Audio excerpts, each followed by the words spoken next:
Le Sénat a présenté aujourd'hui son rapport tant attendu sur la métropole de Lyon et si les parlementaires ont jugé que le modèle avait atteint son rythme de croisière, le bilan reste tout de même contrasté. Plusieurs recommandations ont été faites. Le détail avec Jérémy Pain.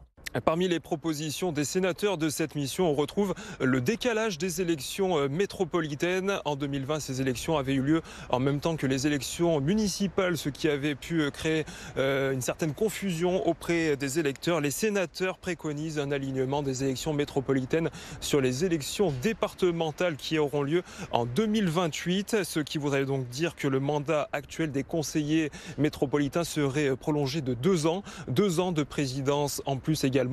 Pour Bruno Bernard, il faudrait encore qu'une loi entérine cette proposition. Autre préconisation des sénateurs, une élection métropolitaine avec une seule circonscription contre 14 actuellement, avec un programme clair et identifié pour la métropole.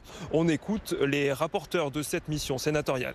Je crois que le réglage qui doit être fait principalement, c'est aujourd'hui une association plus large, une reconnaissance plus affirmée du rôle et de l'importance des maires, parce que la métropole ne saurait effacer la commune qui a ce rôle irremplaçable de proximité, de mise en œuvre et de cohésion sociale. Les sénateurs jugent également bon de pouvoir sortir de la métropole comme dans n'importe quelle collectivité. Il apparaît clair à la lecture de ce rapport l'intention de mener la métropole vers une scission plus nette avec le nouveau département du Rhône. Villefranche pourrait en ce sens devenir chef-lieu du nouveau département du Rhône avec un préfet propre.